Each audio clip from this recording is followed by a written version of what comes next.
problems, we can take care of that too. What you're going to need for this next segment is a standard hemostat. Take a washcloth, roll up the washcloth like you would a section of newspaper, and take some masking tape and tape it into sections. You're also going to need on hand just standard small rubber bands. You can buy these at the dog show out of any kind of grooming catalog. You might even want to talk to your local dentist about getting something similar to this. Now what I'm going to do is I'm going to band the teeth. A lot of time a dog might have a correct bite, but maybe one or two teeth are out of alignment. Also sometimes on a dog with just a level bite with a slight out with the underjaw, just a tiny bit out, and you just want to rock this lower section back to make it more level or to bring it back under and make a scissor, you can do that with these bands. Okay, this is sometimes with a new dog who you haven't used this technique on before. It is easier sometimes with two people. If it's just you alone, certainly put your dog up on the table, get them contained where they can't run away from you, because they don't understand what's going on. It doesn't hurt them in any way, but they don't understand what's going on. Some dogs like this method really well. I'm going to show you how to use this. Just simply open up their mouth. Now, a good way to open up a dog's mouth. See this little space right behind the canine? This is good too if you ever need to give your dog some medication or a pill.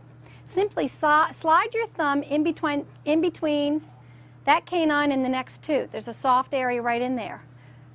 Prop open the top of the mouth with your thumb and have this portion of your back of your thumb up against the back of the mouth. Now they can't go anywhere, see? Now if you had a pill, you'd simply drop it in, push it, release, and hold their nose up. Perfect. So we're going to use that same method here. Place the washcloth in the back of the mouth. You can get the dog used to this. That holds their mouth open. Now I'm going to try it without the washcloth because there's only one of me. I'm going to take one of these bands. They're tiny. Can you see this? I'm going to make it a figure 8 inside the dog's mouth.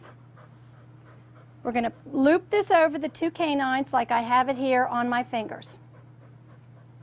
We're going to cross this one section over and actually make it a figure 8 in the dog's mouth. All right. Okay. Now I'm going to put it around one tooth on this side. There's my figure 8 cross and the other canine. See the figure 8? Now, I like to hold this down. See how I'm holding it down on this side and that side? I like to take a nice curved forceps or your fingernails, simply lift up from the center where you have the figure 8, pull it over the front of the teeth. Okay, now we're done. Now, you see how this bridges across from the one canine around the front to the other. On this bitch when she was younger, she liked to chew and gnaw on the steel front part of her crate, and I didn't realize what it was doing till one day I checked in here and she's actually dropped one of her front teeth. This is a real good process for that because many times, especially with toy breeds, you need to watch when you have a puppy toy breed, keep checking the baby teeth to make sure that the baby teeth aren't still in as the adult teeth are growing in. Many times people get the toy breeds and they don't think to look. They go to the vet for the rabies shot at 6 months or their annual booster at DHL, and the vet's doing the routine look, and you open up and the baby teeth are actually still there, intact, holding to the root, along with the adult teeth that come up behind, beside, or in front of it. And then you actually have double sets of teeth, and by the time they pull the baby teeth out of the way, you have a mishmash of the bottom teeth, or maybe simply one tooth here at the bottom has slipped down, as with this bitch, because she used to crib or chew on the front of her crate. See that drop tooth? Now with this banding, I could take this set of teeth, and eventually the pressure from this band here is going to pull that one drop tooth back in line with the others.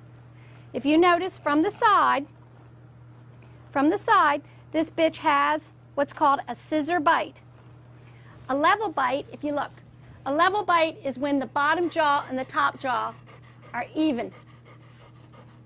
A scissor bite is appropriately what people have, when your bottom jaw just simply slides under the top. This bitch has a scissor bite.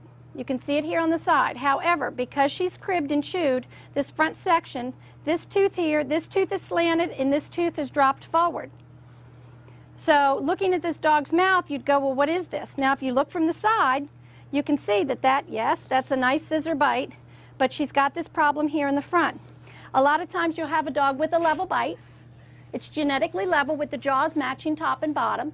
But what you may want to do, you may want to pull this lower jaw up under slightly. This banding across the bottom will do that. It will allow you to pull this back in. Now, if you'll notice here, the rubber band is sitting on the teeth. It's not cutting down into the gum. That's very important. Now, after you get this rubber band on, she won't even know it's there. It's that simple. It's totally uninvasive. It doesn't hurt the dog in any way. What I do recommend every single day, you sit your dog down, you simply look at this band. You want to make sure that the band is up across the teeth. It hasn't slid down and is cutting into the gum. Now, the proper way to do this, if you're correcting just a simple drop tooth like that, you may have to leave this rubber band on for 3 days, then take it off for 2 or 3 days. Put it back on for 2 or 3 days, take it off for 2 or 3 days. Keep doing that back and forth until you see that that one tooth that's this way and the one drop tooth in the front is finally back permanently where you want it. When you can take that rubber band off and check 2, 3 days later, 7 days later, 10 days later, 3 weeks later, and the teeth are where you want them, fine. Then you've completely corrected the teeth or the bite problem and you don't have to put the bands back on ever again. If you're taking a level bite and you're wanting to move that entire bottom section back permanently to make it a scissor bite, the banding has to be done in the same way. Put the band on for 3 days, take it off for 2 or 3 days. Put it on for 3 days, take it off for 3 days. You may have to do this back and forth for about a 6-month period. But at one given time, you will be able to get those teeth set back, and then the correction is permanent. Now, I do like to take peroxide and cotton balls while you're correcting these teeth with this banding process. Every time you go to take this band off after your 2 or 3 day initial period, go ahead and pad that entire area with peroxide and a cotton ball and do that. For the 2 or 3 days that you have the band off, every day put the dog up on the grooming table or in the bathtub and simply peroxide that area. That'll keep it cleansed, it'll keep it clean, and keep the gum very healthy during this transitional period. The dog's going to be very tender, might be a little sore through here. You're not going to notice any difference with the dog's attitude, temperament, or even their appetite. Really, for all intents and purposes, they have absolutely no idea that the bands are on. This is a nice time to show you another little trick of the trade. This is a product called 1-2. You can buy this product at any show vendor. You can also get it out of a wholesale catalog company. What we're going to do here, this is a very typical summer-winter nose on this little bitch. Right now we are in the summer months and the pigment in her nose has faded to a light gray, white, or pink color. All these solutions is ferric subsulfate and tannic acid. If you're in a pinch, you can go to your pharmacy and look up. A lot of the liquid poison ivy treatments have one of those two in it. You can also talk to your pharmacist about ordering and getting one of these two for you. You never want to mix the two. You don't want to touch a rag or a Q-tip to the number 1 bottle and having that number 1 solution on it, transferring it over to number 2. As soon as the number 1 chemical touches the number 2 in any volume, it will instantly start the chemical process that makes it black. Keep all of your utensils separate and keep all of your bottles and supplies separate. It's nice to have 2 people to do this because 1 person can hold the dog. Obviously, while you're doing this, you don't want the dog to be licking its nose. We're just going to take a regular paper towel. You don't want the tongue to come out, especially after the second solution is applied, because the tongue then will turn black. I'm just going to dry this nose. Now, as quickly as possible so that the dog isn't uncomfortable. Most dogs don't like to be restrained in this way. We're going to take a Q-tip. This is the number 1. With a Q-tip, you are simply going to paint the nose.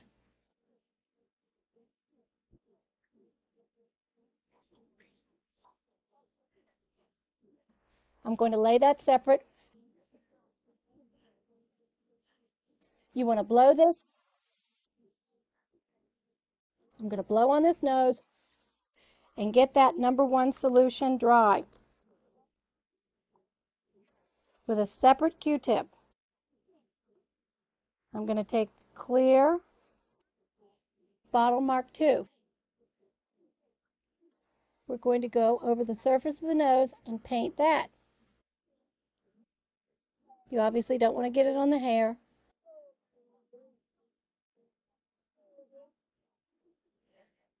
If some of the seam is not black, that's okay because it's a very natural color. You know, it's natural to have pink inside the nostril too. And again, blow on the ear.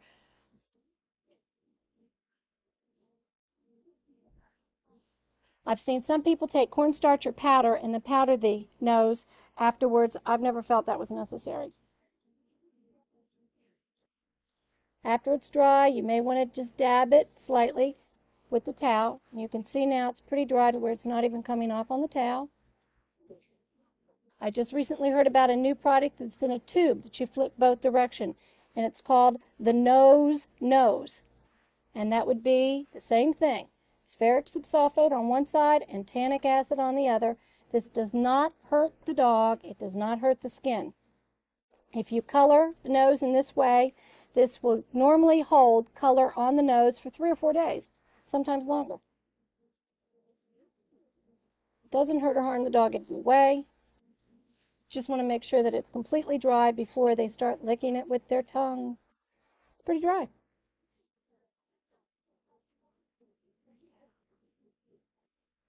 There you go. Summer nose to a black nose.